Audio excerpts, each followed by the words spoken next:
holy incense. The Lord said to Moses, I am going to come to you in a dense cloud. Exodus 19:9. It was after Moses heard the angel of the Lord in flames of fire from within a bush that the first biblical use of cannabis for oracular trance is recorded. In light of this, it is not too surprising to find that the use of hemp in Exodus, both as an incense and a psychoactive anointing oil, seem to be connected with the image of the serpent. The Nehushtan, or brazen serpent image made by Moses, played a major role in worship some centuries after his death, and in Kings we are told that, quote, the people of Israel had burned incense to it, end quote.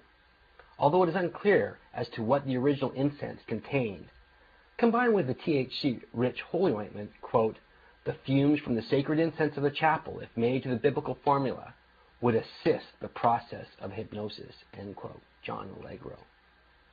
Elsewhere in the Old Testament, when cannabis appears, it is clearly associated with incense.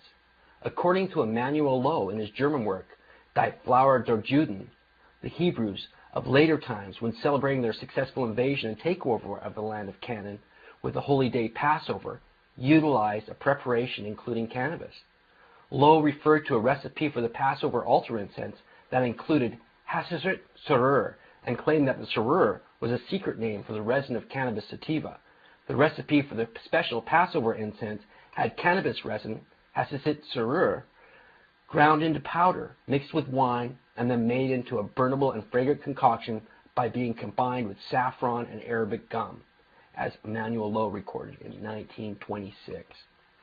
As George Andrews, editor of the classic text The Book of Grass and Drugs and Magic, wrote after some 30 years of research into the subject, quote, in recent years, many eminent scholars have expressed the opinion that far from being a minor or occasional ingredient, hashish was the main ingredient of the incense burned in the temple during the religious ceremonies of antiquity, and was also routinely used in Hebrew ceremonies until the reign of King Josiah in 621 BC, when its use was suddenly suppressed in the Hebrew tradition. End quote. Andrews. Regardless of what constituent ingredients of the holy incense were, the holy preparation would have been made psychoactive by its combination with the holy oil. Quote, then use the anointing oil to anoint the table and its articles, the lampstand and accessories, and the altar of incense, the altar of burnt offering, and all its utensils. End quote, Exodus 30:22. So the oil was poured on the incense, and that would have made it psychoactive in itself. Whether as a result of burning in conjunction with the hemp and holy oil, as suggested by Exodus 30:27, or independently, the importance of these preparations can be seen in the Lord's commandment that the altar of incense, after being first consecrated for use with the holy oil, be placed before the veil that is by the ark of testimony, before the mercy seat that is over the testimony, where I will meet with thee. It was from behind the veil of smoke which Moses interpreted the words of the Lord, and according to the Lord's decrees, the incense that produced it was to burn perpetually. Hebrew scholar Raphael Patai points out that Yahweh traveled in a cloud, which was produced from copious incense smoke. End quote. That God rides on clouds is an old mythologism, traces of which can be found among many peoples. Among the Canaanites, it is attested in the 14th century BCE Ugaritic myth in which the rider of the clouds is one of Baal's epithets.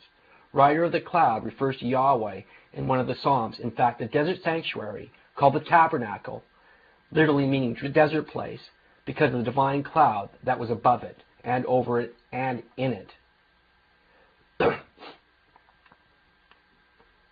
This conception of the manifest presence of God in the tabernacle closely parallels that of God's presence on Mount Sinai. There, too, the cloud covered the mount, and in that cloud was God. He came to Moses in the midst of the cloud. Similar to the oracle of Delphi in Greece, who also issued forth prophecies from a cloud of smoke, Jehovah only spoke to Moses in the smoke-filled chamber of the tent of the meeting. Yahweh, quote, was a visiting deity whose appearance in or departure from the tent was used for oracular purposes, end quote, Raphael Patai. When the cloud of smoke was not present, the voice of Yahweh fell silent. Although others were terrified to enter into the smoke-filled chamber, Moses is not consumed by the demonic power when he physically associates with Yahweh and enters into the midst of the cloud, because he was Moses' familiar. Further, according to Strong's exhaustive concordance of the Bible, the Hebrew word for cloud, anan, also has the meaning to cloud over, practice magic, bring enchantment, observe, soothsay, sorcery. Quote, when Moses entered the tent of meeting to speak with the Lord, he heard the voice speaking to him from between the two cherubim above the atonement on the ark of the testimony, and he spoke with him. So he spoke to him within the cloud above the incense altar. Now Moses used to take a tent and pitch it outside the camp at some distance away, calling it the tent of the meeting.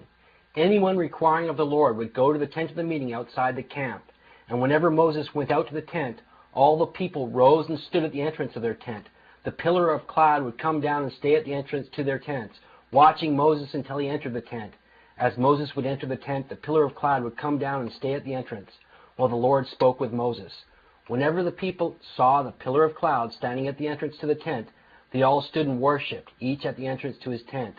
The Lord would speak to Moses face to face as a man speaks to his friend. Then Moses would return to the camp, but his young assistant, Joshua, son of Nun, did not leave the tent. End quote, Exodus 33:7. The resulting insights from the experience induced by cannabis smoke inhaled in the tent of meeting, as well as the effects from the topically applied THC-rich holy ointment, were interpreted by Moses to be divine messages from God.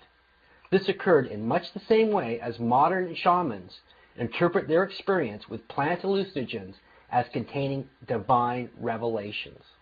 Cannabis can be seen to activate the very area of the brain in which ideas and thinking take place. There are unique receptors sites located in the areas governing higher thinking and memory, possibly, as Jack Harris suggested, indicating a pre-cultural link between man and marijuana. As a thought inducer, Harvard Medical School professor Dr. Lester Grinspoon has commented that marijuana, quote, can help the user to penetrate conceptual boundaries, promote fluidity of associations, and enhance insights and creativity. Some people find it useful in gaining new perspectives or seeing problems from a different vantage point, that they smoke it in preparation for intellectual work. I suspect these people have learned to make use of the alteration in consciousness produced by cannabis, end quote, Lester Grinspoon. It's interesting to note on that Grinspoon's good friend, Carl Sagan, one of the most brilliant minds of our century, was a pot smoker who liked to smoke weed every day. As well, you know, as we're finding out through history, recently indications are saying that Shakespeare was a pothead, figures like Oscar Wilde, all of Victor Hugo, Alexander Dumas, literally all of the greatest literary figures of Europe, Rabelais, all of these people were potheads. And it just goes to show the creative power of this wonderful herb that we're also lucky to have a share in. Indeed, this ancient mysterious herb may have facilitated the step into higher consciousness for the Semitic and other races.